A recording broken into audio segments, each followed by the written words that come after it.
It's good to see each one of you here this morning, and we will have lunch served after the sermon, and we invite you, if you're a visitor, to stay and eat with us. And if you're a member, we invite you to, if you have a pressing engagement, then we would say you take care of that. However, we do have a great time. The food's always wonderful, and you'll just enjoy our fellowship with each other. We're in the process of remodeling our building, and we started a couple of weeks or 3 weeks ago, just here and there. This past Saturday, we either had a dozen or a baker's dozen. I'd be 13, and but we had a great time, and we're making some progress, and it's about time when we handle things that we are for a little whining to take place. And so we just know that that's going to be happening. So I thought I would have to look at our study in Nehemiah. We're in Nehemiah Chapter 2. And I'd like you to listen as I read a little bit with you. Now bear in mind, the wall's been down 70 years. And a lot of the Israelites have come back to Jerusalem a long time ago, but nothing has been done to restore the wall. Now, the person who's negative would say, well, what do we care about a wall anyway? God cared enough to put it in the Bible. So that's enough for me to take a look at it, because it deals with attitude. Now, my idea as I look at the book of Nehemiah is the fact that if we work together in something that's small, such as working on the building here, that when we get in the process of getting out in this community and reaching people, that's going to be a little harder, but we're used to working together, and so we're not going to fuss at each other. Amen. We're going to have no complaining while campaigning when we're out here working. So our good friend Nehemiah here, if you remember last week, chapter 1, pretty well deals with what's happening. And when he heard that the wall of Jerusalem, and that was their protection, had been knocked down by the enemy, he wanted to do something about it. It's just kind of like one person can make a difference. I thought of a text that runs through the whole Bible, saved by one. We don't think about that much, but Christ Jesus, the Old Testament is that's his family tree. And when we think about that, it's something fabulous. And so a part of this then has to do with learning to be obedient, learning to get along with each other, and understand that sometimes somebody's going to get bent out of shape just a little bit. Chapter 2, beginning with verse 1. And it came to pass in the month of Nisan, in the 20th year of King Artaxerxes, when wine was before him, that I took the wine and gave it to the king. Now I had never been sad in his presence before, therefore the king said to me, why is your face sad, since you're not sick? This is nothing but sorrow of heart. So I became dreadfully afraid. Now that's Nehemiah. Now I got to bear in mind, he's the food taster for the king. So if he comes in with a sad face, the king's got to be concerned. Wow, now what's wrong with Nehemiah? What has he found out that I need to know? And I think that's interesting. And he's trying to get into the heart and the life of the king there, Xerxes, to ask him for a favor. He's already prayed about it now, okay? So, in verse, then the king said to me, what do you request? And he talked about the fact that, well, I'm afraid, and may the king live forever, and all of those proper things. So he says, I prayed to God of heaven, and I said to the king, if it pleases the king, if your servant has found favor in your sight, I ask that you send me to Judah, to the city of my father's tombs, that I may rebuild it. Then the king said to me, and the queen also sitting beside him, how long will your journey be? And when will you return? So it pleased the king to send me, and I set him a time. all of these are important thoughts, and I won't be able to cover all of them, but I can cover some of them. Furthermore, I said to the king, if it pleases the king, let letters be given to me for the governors of the region beyond the river, that they might permit me to pass through till I come to Judah. And a letter to Asaph, the keeper of the king's forest, that he may give me timber to make beam, and the gates of the citadel, which pertains to the temple for the city wall, and for the house that I will occupy. And the king granted them to me according to the good hand of my God upon me. Now, I'm going to stop there for a minute with the idea of when you get involved in the Lord's work, and I don't think there are any tasks for the Lord that are second-handed. I think all of them are important. We had a couple of 3 ladies appear yesterday and fix lunch for us. I think that was just a part of God's plan as much as what we're trying to do and kind of giving some pickup in our building. And so I thought in terms of how do we need to look at when we're working together, doing the purpose of the Lord, working with the purpose of the Lord. Look back to how it was said in Old Testament times, because in Romans 15 in verse 4 he says the things that were written aforetime were written for our encouragement. So when I look back and see what one person could do in working together with the group of people there in Judah to bring about something that was heavy on his heart. The city was in disgrace because its protection was amiss and nobody had done anything about it. And so it's easy to complain, and we'll see in one of the lessons forthcoming here what happens when we start complaining when campaigning begins. But I put down here in verses 1 to 5 in Nehemiah chapter 2, I thought down here that Nehemiah put his life and his job on the line. Because he had to go before the king and say, I'm not going to be tasting your food, and I need some time away from you. My homeland lies in ruins, and I need some time away. Now, I thought about all the king could have done in order to give him trouble. But the king didn't do that because he had prayed to God that God would give the king insight to what he's doing so that he could bless Nehemiah in doing that. And so, in looking at that then, I thought about Nehemiah there, wisdom, live forever, the clearing of the air. And he says, my most important assignment, God's kingdom, in Matthew 6 and verse 33. And so I thought he was willing to put his life and his life on the line. His job and his life on the line. He could have been fired. There's a lot of things that could have happened to him. But he was forthright. He prayed before he asked the king, and he asked the king to bless him with the favor that he was going to ask for him. So that allowed me then to look at the idea of being time conscious. He says in chapter 2 and verse 6, how long will the journey take? When will you get back? So I set a time. You don't finish something, you haven't got the job responsibility from the standpoint of when am I going to? When am I ever going to get my life in together wherein that I can actually see the possibility here? So I thought about the round to it syndrome. You ever heard of that? I'm going to get around to it. Now, that's not what I say. I say sometimes it's the old G&D syndrome. Getting nothing done. If you don't finish it, it's like you don't start it. And so the king says, I want to know something about this. I want to know from the standpoint of long-range planning.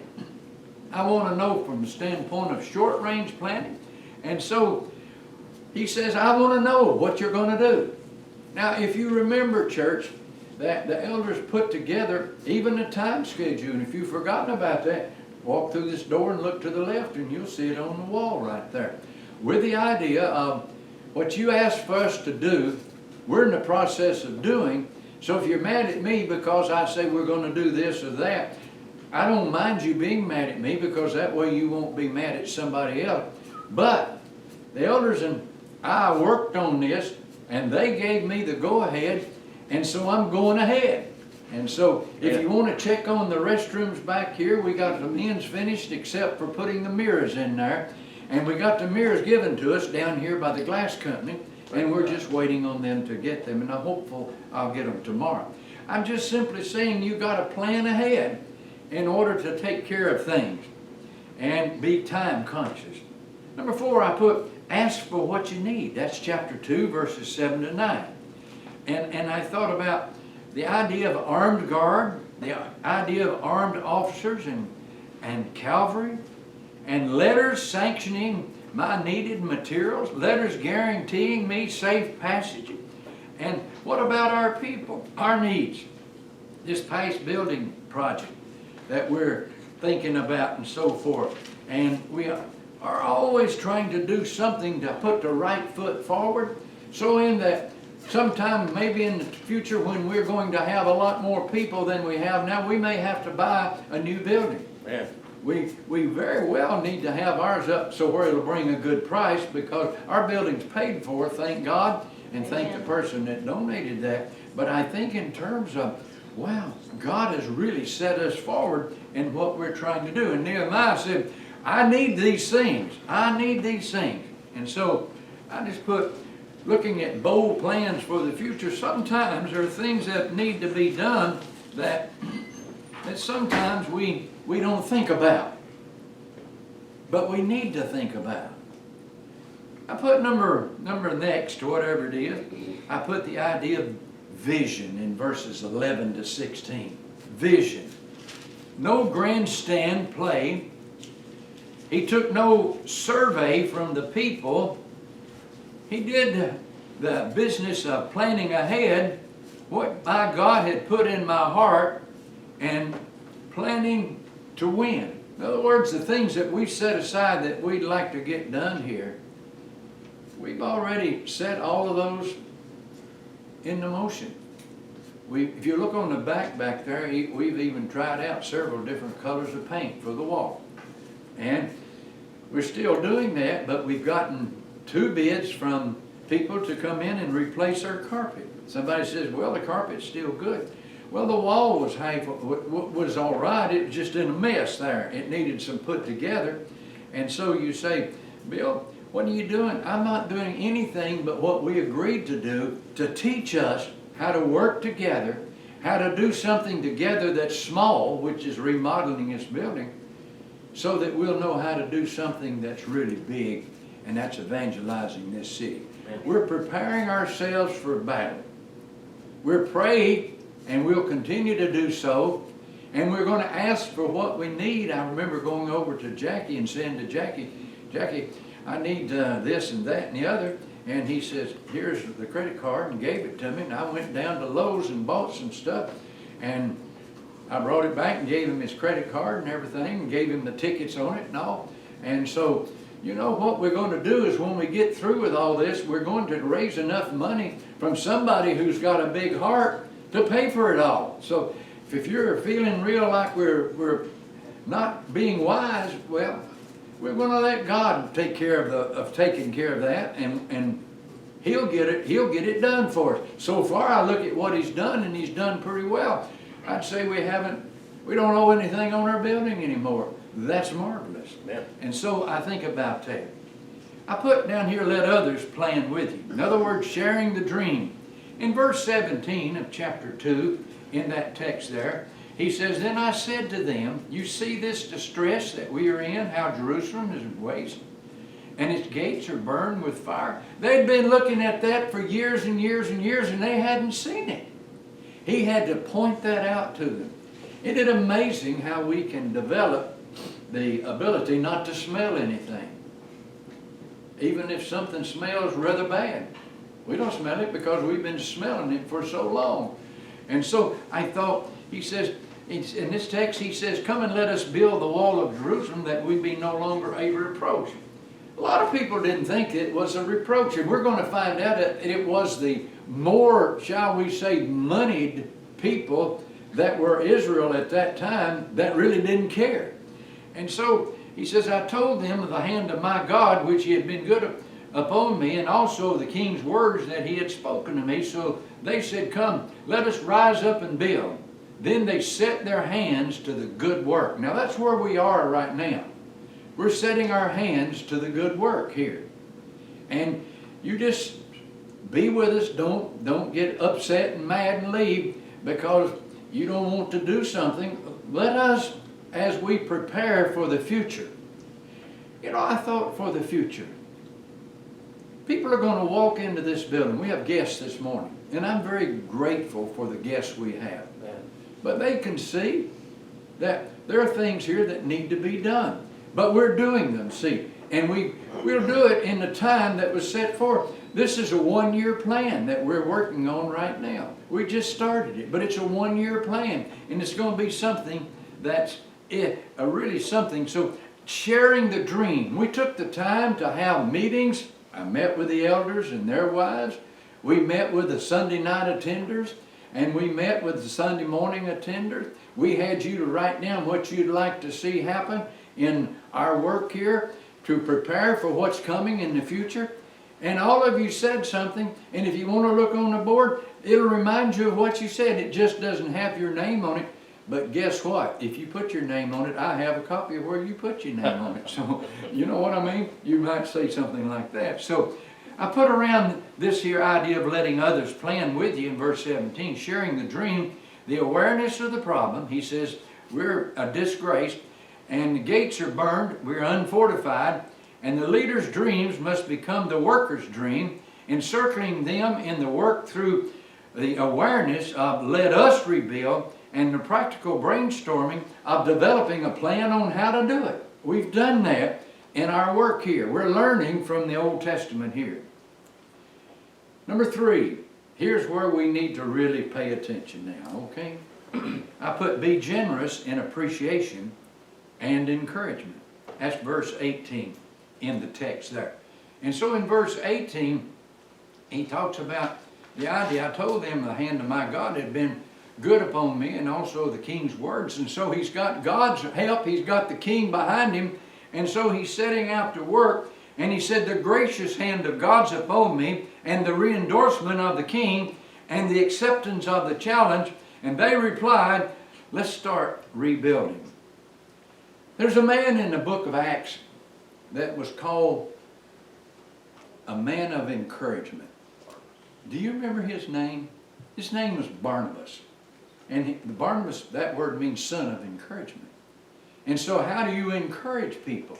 You encourage them by finding them doing something right. I thought about yesterday as we're painting, and you paint sometimes, you drip a little of it, you know, and we have cloths and so forth, but still you get some on the floor. But when I came in here this morning, you could eat breakfast on the floor. I mean, everything was clean, and I'm grateful for that. And so the acceptance of the challenge, they replied, let us start rebuilding. And I talked about Barnabas, the exhorter, or our need for encouragement. And I thought in terms of, there's stories that I can tell about that, but I won't right now. But I'm going on to say encouragement notes. And there were a lot of things said here in this text in chapter 2. I want you to notice, if you will, in verse 19, when Sanballat the Horonite, to Tobiah, an Ammonite official, and Geshem the Arab heard of it, they laughed at us and despised us and said, what is this thing that you're doing? Will you rebel against the king? Now, isn't that interesting? Isn't that interesting? They're threatening Nehemiah by telling the king on him. The king is the one paying for the work to be done.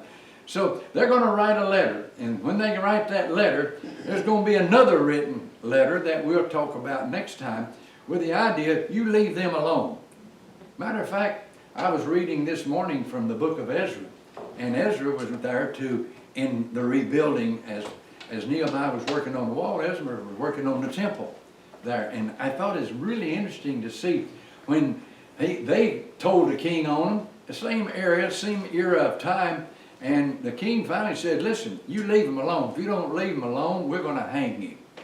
And I thought, well, that's strong talk, you know.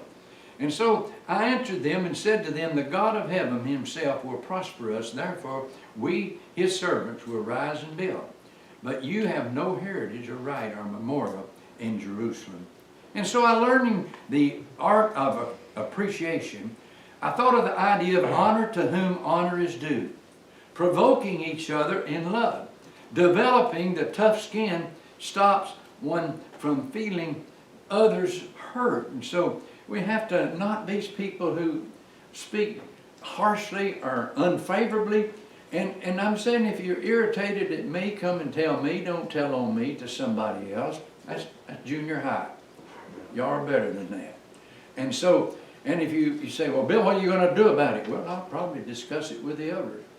And then we'll get some direction from a higher paid or situation. So anyway, appreciation raises morale. We're trying to get through a deficit of morale. And you say, how do you know that? By the people I've talked to. I've been almost every one of your houses. Met you somewhere. Morale, that's important in the growth of the church.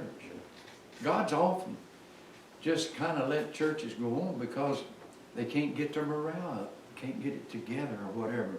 So I thought it appreciation, learning how to appreciate people. See what people do. Look and see what they do. Now, I'm going to just tell you a little story. My time's about gone. I was talking to one of our elders and about one of his family members painting a door. And I said, she did a good job there. And he said, that's not the only kind of painting that she does. And I thought, oh, okay. What does she do? He says, she can paint portraits, she can paint. And I got excited about that. Many years ago, I'm talking about 20 years, 30 years ago, I was in the mall in the state of Florida, and I found a lady there who was a portrait painter. And so I said, how much you charge me to paint my portrait, and how long will I have to sit? She said, I can do it in about an hour, hour and a half, and it'll cost you $20. I said, where do you want me to sit? If you go to my house and look in the bedroom, you'll see that portrait. I don't have one of Dot. So I got to thinking now, okay, she can paint a portrait. I'm going to talk to Dot about that and let her paint Dot's picture. And Dot said, you know, I think that would be a good idea. I even have something for her to work from. What I'm trying to say is, isn't it interesting as you work together and find out each other's talents and what people can do? Now, we're going to have a portrait painted of Dot. And we'll hang it by mine. I said, I want you to do this now. That picture of me is 20, 30 years old, so you're going to have to kind of foof her up a little bit. You know, you're going to have to do something there. I'm digging the hole here, but I'm going to get out of it when we get that portrait done. So I'll put you on the idea that that's forthcoming, because I think that's important, and I've always wanted that of her. When we went back to the place where I had it done, the lady that did mine wasn't there, and I've not found one since until yesterday. And so I found somebody that can do that. So I put the idea of appreciation raises morale. In other words, get out of the self-pities. Get out of the self-pities. 3 minutes left. In all my travels, not me and many others, we've traveled to the third world countries. One of the closest ones is down in Tegucigalpa, Honduras. I think we've been down there now about 12 times. And we started a work there in years past, and we worked with the Baxter Institute that's there. And so we got an idea that we have a clinic there that just really, we take care of medical needs, dental needs, eyes needs, and all of that. But we don't have a soul winning team down here. So I talked to the group at Westbury, And I said, we're going down there, but we're going down there with the idea that we're going to be a soul winning team. That's what we're going to do. So we went down there, and the first week or two that we were there, had about 30 or 40 people with us. We did some preaching on the street. We didn't do a bit of good. We got some words out, but we'd draw a crowd for a while, like Paul did in Acts 17 on Mars Hall, and then they kind of drift away. And I said, guys, we got to do better than this. We got to do something for these people. So when we went down there the next year, we were the ones that went out in the villages and got the people together. We had a little card of an invitation, and on that invitation, they could get free medical attention if they'd come to the clinic that we had there. And I would say the times that we were there, we'd have 100 to 200 that would come to the clinic. And our group, we didn't get in there and try to fix anybody's fingernails or try on glasses or anything like that. While they had their number to get some attention, we decided to study the Bible with them. That first year we had about maybe 50 conversions. And that was something else. Now, here's why I told you that story. When we went into their houses, they didn't have anything on it. They just had a dirt floor. That's all they ever knew. But we talked to them about that and started encouraging them. The church started growing there. There were 28 congregations there. Each building only had about 25% or something, about like us. But after we'd been there 4 or 5 years, you'd be surprised how they had improved their living conditions. You'd be surprised how many had obeyed the gospel, and the numbers of the congregations were overflowing and other congregations were being established. Now, what it took was getting in the lives. What it took was going out working with those people and telling them, we appreciate the fact that you come and so forth. The doctors at first that were there were a little grumpy, but I had to have a little come to Jesus meeting with them. And basically, they said, if I'm working on somebody that wants to become a Christian because they've studied with somebody, I'll give them permission to leave, and I'll come and witness when they're baptized into Christ. Our group was anywhere from 30 maybe to 75 or 80. We never baptized anybody ourselves. We had the young preachers from Baxter Institute do all the baptizing, because they're going to be there when we leave. And we spent a lot of time and a lot of money in making it possible for those new Christians.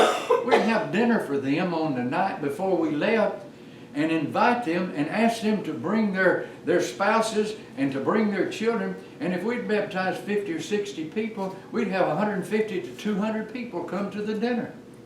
I'd get all the preachers in town, 28 congregations, and I'd line them up over there. And I'd say, guys, I want you to tell us which one of the colonias that you work in. And then I'd have all the new Christians to stand up and tell which one they lived in and tell about them and who they were. And then I'd say, you see that preacher right over there? That's your preacher. That preacher would come up and get them and take them back where he was, and he's already building a relationship with them.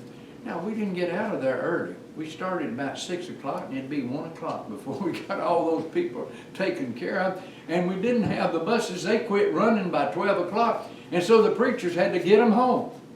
I don't know how long it took them. I just know this. The next year when we were back down there, most of those new Christians, having been a Christian for a year, met us at the airport. Had buses there to put us on.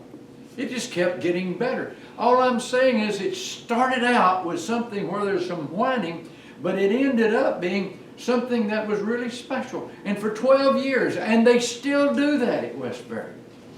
Isn't that amazing? Well, anyway, get out of the self-pities and get with the joy of the Lord from the standpoint of your strength. Now we're going to take a little bit look next week at how do you handle discouragement? How do you handle discouragement? See, I don't mind talking about these because they're in the Bible. If a person doesn't want to participate, Don't get mad at us and throw rocks at us. Love us. Come by and encourage us. We appreciate that very much. And we're going to let the Lord work on us paying for this. Somebody will help. It'll be under $10,000. I figure maybe $7,000 or $8,000 is going to take care of everything we're going to do. And give us a chance to show you that it works when people begin to come in and visit with us and start telling you, boy, you guys have taken an old building and you really made something special out of it. I watched this here show on TV, on HGTV, where they call it the Fixer-Upper. Man, what they can do in 1 hour in a Fixer-Upper. You know? And so you'll have people come out that you wouldn't believe that would come out and do things. I never was so surprised at what all Mark can do here. Joe came over here and worked with us. He painted, I don't know, he just painted, you know, and I had to talk to him about that yesterday. I said, what you doing? You've got a bank in heaven, and when you do something for the Lord, there's a deposit made in that bank, because one day you're going to need to make a withdrawal, and you got to have something in the bank. So when we do these things, it just thrills me when I see all the talents that people have. I was putting up a light in one of the bathrooms there. Now, you know, just getting up and down the ladder for me was kind of a work. And a young man came up to me, and I looked at him and I said, I bet you know how to fix that light. He said, I sure do. I said, would you please do it? He said, I sure would. He did it in probably 1/10 of the time that I would have done it. And I was thrilled to find that out. Now, immediately I started thinking, what else can I get this guy to do? And I thought about a new job for him tomorrow, if he could work it into his schedule. You see what I'm talking about? This comes from the Bible. It comes from a man that had a vision, that had been away and had a good job and had the welfare of the king and all of that, but for God, he'd take the time to do what needed to be done. And that's all we're doing right now, is taking the time to. And so somebody had to come up with an idea, so some of us came up with an idea. And we're going to work with it. We're going to work with it. Okay, now, how do you give an invitation? It's very easy. When I sing, let's just think in terms of what God can do with the talent that we have right here. We're going to do. And then think of what God will do in the future with us, when some of you are probably going to move away and you're going to have a first eye view of where you are, and you might make a suggestion to do something there, and somebody's going to say, now I think that's a good idea. Then remember, you got it here. You got it here. And the people in this community that you don't see now, you will see this time next year, and you're going to see how God can work, and it'll be something special. Something special. You cannot outgive God. You cannot outgive God. Whether it's your time or your money, you can't do it. So my plea this morning is for you to pray for us, that we don't fall off the ladder or something like that. Pray for us for wisdom, so that we don't try to get even with somebody or irritate somebody or get upset and start whining. That God will give us a spirit of just loving each other. Just loving each other. And working together in a small plan, We can pray with you, we want to. If you would like to become a Christian, you don't know exactly what to do, say something to me or one of the men or women here, and we'll get that done for you. We can do that for you. And then watch how God works with a group that works together. While together, we stand and sing.